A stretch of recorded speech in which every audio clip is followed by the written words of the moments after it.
Welcome to The Explainer. Today, we're tackling an emotion that every single one of us feels, but honestly, very few of us truly master, and that's fear.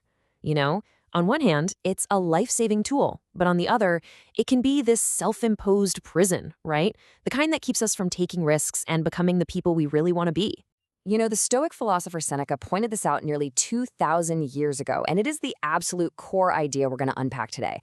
Fear, it so often doesn't come from immediate real danger. It comes from our own interpretations of what might happen.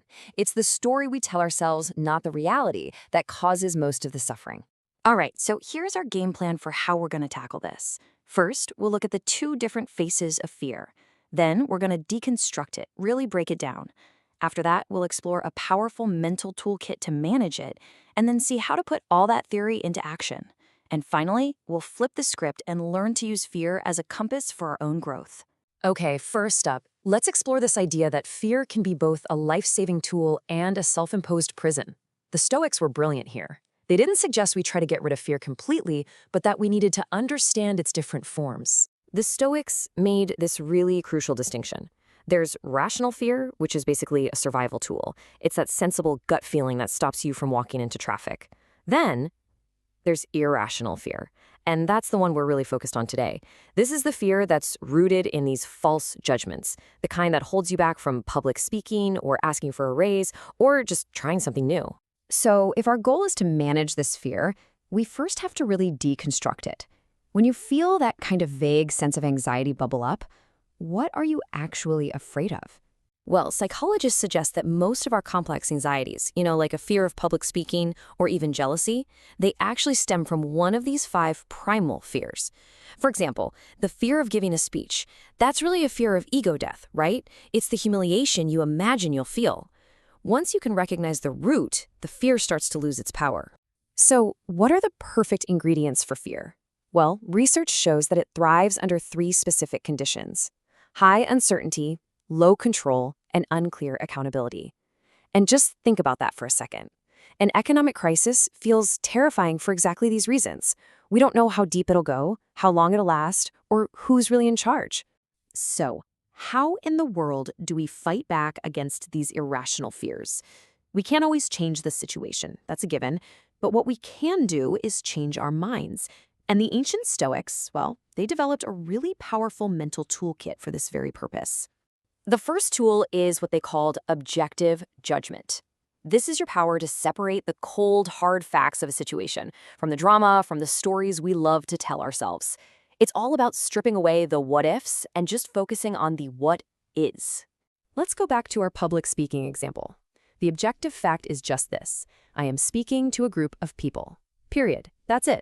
The terror, that comes from the story you add on top. People will judge me, I'm going to be humiliated. See? Those judgments, they're products of your own mind, not the reality of the situation. Okay, tool number 2 is acceptance. Now, this is not about passive surrender, not at all. It's actually a strategic move.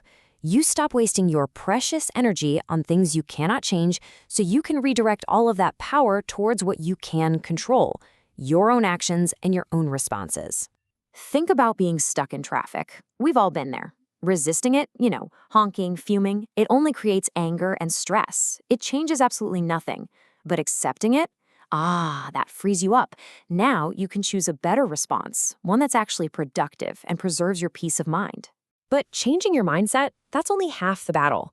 The other half is all about taking action. As Dale Carnegie once said, do the thing you fear to do and keep on doing it. That is the quickest and surest way. A really powerful technique from therapy is called exposure, which involves creating a fear ladder. This isn't about jumping into the deep end, not at all. It's a systematic, gradual process. You start with something that's just a little scary. You practice it until it's manageable, and then you move up to the next rung. You're building confidence with every single step. So what's really interesting is what happens when we choose to avoid things instead of taking action.